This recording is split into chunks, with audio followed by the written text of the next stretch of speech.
अंडा दिया था उसे अपने अंडे पर बैठना पड़ता था, इसलिए वो बहुत परेशान थी।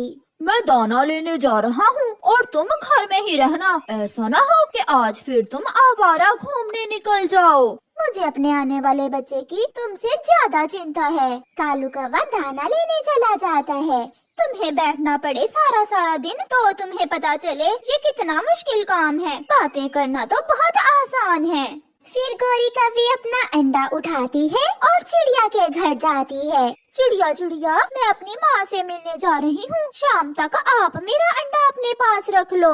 मगर शाम तक आप भी जाना, मुझे भी दाना लेने जाना है। गौरी चिड़िया को अपना अंडा देकर चली जाती है। गौरी खुशी खुशी घूमने निकल जाती है।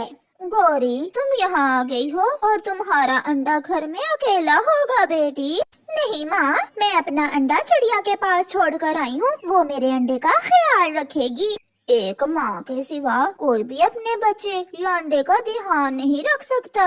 माँ, ये सब बातें हैं माँओं को घर में बांधने के लिए। ये सारी बातें मर्द पक्षियों ने बनाई हुई है।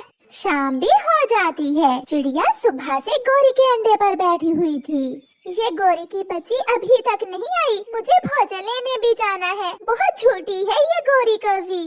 गौरी भी आ जाती है। सॉरी सॉरी चिड़िया, मुझे थोड़ी देर हो गई। मैंने बताया भी था मुझे भोजन लेने जाना है। अब ले जाओ अपना अंडा। फिर गौरी कौवी अपना अंडा उठाकर चली जाती है और अपने पति के आने से पहले पहले अंडे पर ऐसे बैठ जाती है जैसे सुबह से अंडे पर ही बैठी हुई हो। कालू कौवा भी घर आ जाता है। मैं जानता हूँ तुम सुबह से बैठ बैठ कर थक गई होगी, इसलिए मैं तुम्हारे लिए मीठा फल लाया हूँ और मैंने दाना खा लिया था। मेरी तो कमर में दर्द होने लगा है बैठ बैठ कर। अब ये फल खाकर थोड़ा आराम कर लेती हूँ। दूसरे दिन फिर से ऐसा ही होता है। जैसे ही कालू कौवा जाता है, गौरी कौवी फिर से अपना अंडा उठाकर चिड़िया के घर चली जाती है। ना भी गौरी, आज मैं तुम्हारा अंडा अपने घोंसले में नहीं रखूंगी। मैंने भी अपने काम करने होते हैं। चिड़िया प्लीज, आज का दिन, आज मुझे अपनी सहेली से मिलने जाना है। मैं कल से अपने अंडे पर बैठ जाया करूंगी। चिड़िया मान जाती है और गौरी कौवी फिर से अपना अंडा चिड़िया के घोंसले में रखकर चली जाती है। गौरी, ऐसा न हो कि चिड़िया तुम्हारा अंडा छोड़कर कहीं बाहर चली जाए और तुम्हारा अंडा खराब हो जाए। मैं तो ऐसा कर सकती हूँ, मगर चिड़िया बहुत रिस्पॉन्सिबल है, वो ऐसा नहीं कर सकती। आज मैं अमरूदों के बाग में जा रही हूँ, चलो हम एक साथ चलती हैं। फिर गौरी और उसकी सहेली अमरूदों के बाग में चली जाती हैं। ये गौरी यहाँ बैठकर अमरूद खा रही है, मैं तो इसे घर में छोड़कर आया था। कालू वहाँ जाता है। गौरी, तुम यहाँ क्या कर रही हो? अपने पति को देखकर गौरी कौवी डर जाती है। कुछ नहीं, मैं तो नदी पर पानी पीने आई थी। अपनी सहेली को बैठे देखा तो थोड़ी देर रुक गई। ये नदी का रास्ता नहीं है, मुझे उल्लू बनाने की कोई जरूरत नहीं है। घर जाकर अपने अंडे पर बैठो। अभी अभी तो आई थी मेरी सहेली, इतनी जल्दी कुछ नहीं होता अंडे को। कालू गुस्से में वहाँ से चला जाता है। सहेली, अब मुझे जाना होगा। अगर मेरे पति को मालूम हो गया कि मैं अपना अंडा चिड़िया के घोंसले में छोड़कर आती हूँ तो बहुत लड़ेंगे वो मुझसे। गौरी जल्दी से वहाँ से उड़ती है। चिड़िया अंडे पर बैठी हुई थी कि अंडा थोड़ा सा हिलता है और टूट जाता है। उसमें से एक बहुत सुंदर सा छोटा सा कौवा बाहर निकलता है। मम्मा मम्मा, मैं काला और आपका रंग और है, ये कैसे हुआ है? मैं तो तुम्हारी मम्मा। नहीं नहीं, अगर मैंने इसे बताया कि मैं तुम्हारी मम्मा नहीं हूँ तो ये रोने लग जाएगा। हाँ बेटा, आप तो मुझसे भी ज्यादा सुंदर हो। मैं धूप में थी ना और आप अंडे के अंदर, इसलिए धूप की वजह से मेरे पंख कैसे हो गए। फिर वो बच्चा चिड़िया के पंखों में छुप जाता है। गौरी कौवी भी आ जाती है, जिसे देखकर छोटा बच्चा डरकर चिड़िया के पीछे छुप जाता है। मम्मा, क्या मुझे इस पक्षी से खतरा है? चिड़िया, मेरे अंडे से बच्चा निकल आया है। हाँ, बच्चा निकल आया है, मगर वो मुझे ही अपनी मम्मा समझ रहा है। बेटा सामने आ जाओ, आपको इससे कोई खतरा नहीं है। फिर वो छोटा बच्चा सामने आ जाता है। वो गौरी को देखकर हंसने लग जाता है। आप तो मेरी तरह काली हैं,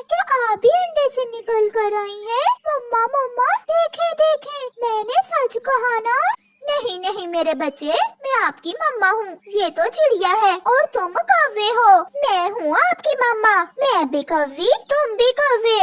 नहीं नहीं, तुम मेरी मम्मा नहीं हो। मम्मा, मुझे इनसे बचा ले। मैं ना कहता था, ये पक्षी जरूर मुझे खाने का कोई प्लान तैयार कर रहा है। आप जाएं यहाँ से। बेटा, ऐसा नहीं है, यही आपकी मम्मा है।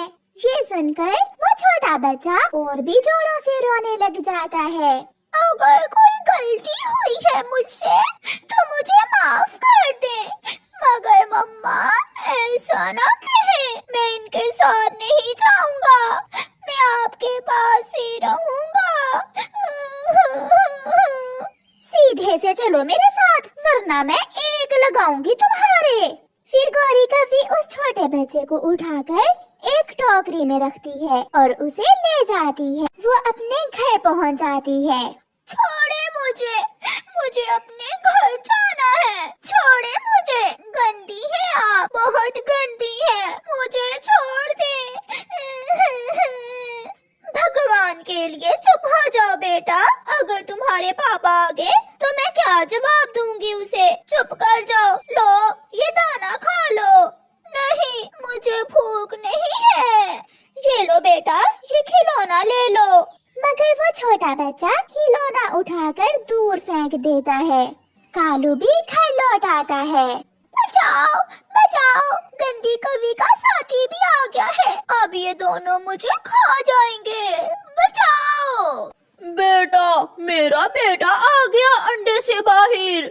कालू जी, जब से हमारा बेटा अंडे से बाहर आया है, ना जाने क्यों उल्टी सीधी बातें कर रहा है। मुझे लग रहा है इसके दिमाग पर कोई असर है। क्या कहा?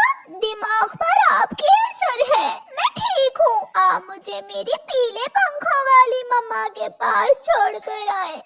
मैं नहीं रहूँगा यहाँ पर।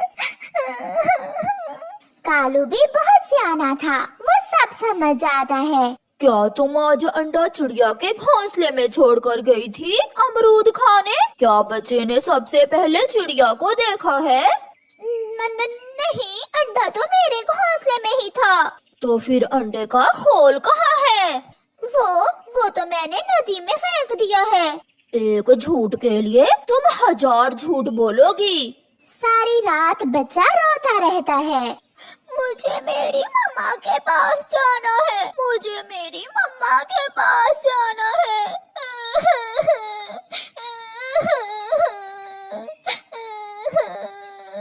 चिड़िया भी जाग रही थी। उसके कानों में बच्चे के रोने की आवाजें आ रही थी। मम्मा, मम्मा मुझे ले जाए। मैं आपको कभी तंग नहीं करूँगा। मुझे माफ कर दें। मुझे मेरी गलती की इतनी बड़ी सजा न दें। मम्मा, मम्मा, मम्मा। ये सुनकर चिड़िया का दिल उदास हो जाता है और वो उड़ती है। वो कौवे के घर जाकर दस्तक देती है। कालू कौवा दरवाजा खोलता है। मुझे छोटे बच्चे से मिलना है। वो मुझे मामा कहकर पुकार रहा है। आप अंदर आ जाएं। चिड़िया को देखकर कौवे का छोटा बच्चा चिड़िया के गले लग जाता है। मुझे मालूम था, मैं जाग रहा हूँ तो मेरी मम्मा भी नहीं सोई होंगी। मम्मा, मुझे अपने साथ ले जाएं। चिड़िया, मुझसे बहुत बड़ी गलती हो गई जो मैं अपना अंडा तुम्हारे पास छोड़ गई। अब मैं कैसे इसे समझाऊं कि मैं ही इसकी मम्मा हूँ। ये सब पहले सोचना था। अब इस छोटे बच्चे को जिंदा देखना चाहती हो तो इसे चिड़िया के साथ जाने दो। हाँ गौरी बहन, शायद कुछ बड़ा होकर ये बच्चा संभल जाए और समझ जाए। फिर चिड़िया उस छोटे बच्चे को साथ लेकर चली जाती है। घर जाकर वो बच्चा चिड़िया के पंखों में छुपकर सो जाता है। वो गहरी नींद सो जाता है। ऐसे ही कुछ दिन गुजर जाते हैं। सब बारी बारी आते हैं। सब उस छोटे बच्चे को समझाने की कोशिश करते हैं। चिड़िया छोटे बच्चे के साथ नदी पर बैठी हुई थी। गोरी कौवी भी वहाँ आ जाती है। हरियाली छोटे कौवे से कहती है, छोटे बच्चे देखें, आपके पंख काले हैं और इस पक्षी के पंख भी आपकी तरह काले हैं। तो फिर यही आपकी मम्मा हुई ना? हंसते हुए वो बच्चा कहता है, मैं कोई पागल नहीं हूँ, ये भी मेरी तरह अंडे से निकल कर आई है। जब धूप पड़ेगी तो इसके पंख भी मेरी मम्मा की तरह हो जाएंगे। बेटा, मैं तो थोड़ी देर के लिए आपको चिड़िया के पास छोड़कर गई थी। बेटा, यही सच है, आप मान जाएं। मम्मा, कोई कुछ भी कहे, मगर अगर दोबारा आपने फिर ये बात की तो मैं इस नदी में कूदकर अपनी जान दे दूंगा। ना मेरा बेटा, ऐसा न करना। मम्मा चिड़िया कौवे के छोटे बच्चे को अपने गले से लगा लेती है। चले मम्मा, घर चले, मुझे नहीं इनसे बात करनी। और सुन ले आप भी, आज के बाद मैं घर से बाहर ही नहीं आऊंगा। कभी कोई आ जाता है तो कभी कोई।